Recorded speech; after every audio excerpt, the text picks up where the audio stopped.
Slightly different videos this week. Actually, I haven't been able to get out because it's been that bad on the weather. We had some really bad floods up north. It's not been great around here at all, so we decided staying is the best way around it. So you join me at the minute, sat in the van. Now I've been doing quite a few updates, but the general thing that's been happening just lately, a little bit of an update in the cab, a bit of clean work and some extras. So just give you a quick tour now. As you can see, we've got a nice rear view camera now, which actually works via the rear view camera, which gives me a bit of a help for reversing, which is quite nice, but it actually sits as an entire mirror piece, which is actually quite a nice little feature. Coming down, we've actually got the new stereo, which is now in its little cubby hole, which is all nicely printed out, and a little bit of storage you can never have too much of. General sort of bit of spit and polish across the dashboard, which has been quite required. It's been quite grotty really, but that's all coming together now.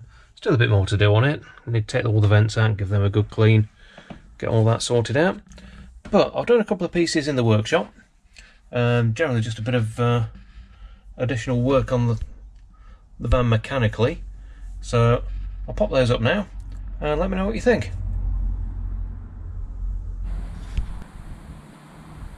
Hello everyone, quick update. A little bit of maintenance on the van, getting it ready for its MOT. Just a few little bits. First one, lower ball joint on the front end. That was very worn and knocking and banging quite badly. Can just about make out in there. New front brake pads as well. They weren't massively worn, but there was enough to actually warrant doing it, definitely. And if I disappear underneath,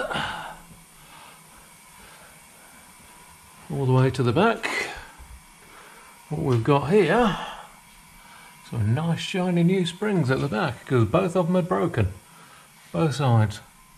So they're all nicely done now, all sorted. So a general wander around on the underside hasn't been too bad. Got a few ideas for cable runs as well for the leisure battery, because we have got quite a convenient little sort of cross member there, which goes right into the floor space of the rear deck. And there's the battery box there with cabling coming out, so I can actually just route straight out of there and into the back, which is really quite handy. Saves a lot of cable running and bits and bobs. But just thought I'd give you all a quick update. That's what we're up to. And from the underside, we'll see you again soon. And if you're wondering what I did with the boost pipe that had split, I actually replaced it for a complete new design. It's actually a silicone pipe, so it won't actually suffer from the same problem as the other one did with the split around the end. So that's all on there now, working lovely. Now one thing we did find is the onboard stereo wasn't particularly great. It kept on cutting out. Apparently it's a common thing with the stock one in here. It's been in there since 2007, so kind of worn out. So what we've actually done, taken that out, actually gone for a basic single DIN unit, which looks like that. Nothing special, just plain off SD cards and memory cards and a bit of radio. So I don't want anything too spectacular in there. But obviously gaping hole in dashboard, not really the finest look. So what I've done, printed out a nice little cubby adapter, which will sit in there and the radio can sit inside that. So we've actually got a little bit of extra storage and the radio doesn't look too out of place. I actually copied the exact shape of the existing radio as well, so I know it's going to fit properly. So little update. That's another bit ticked off the list, as it were.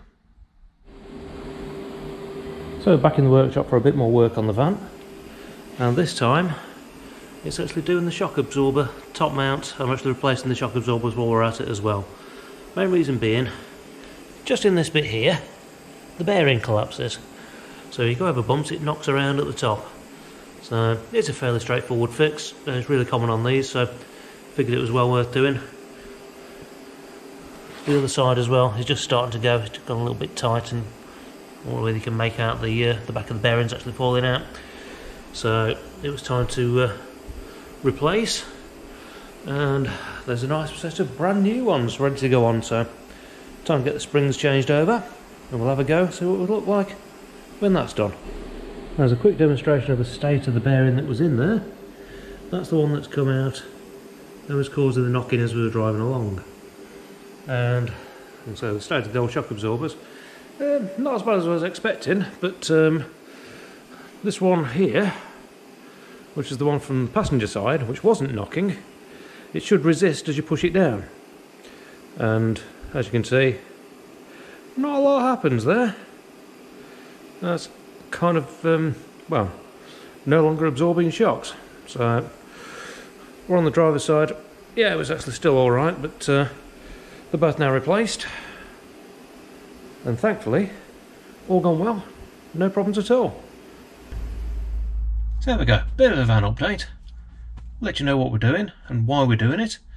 And hopefully we'll see you again soon. But like, subscribe, comment below, and we'll see you again on the next one.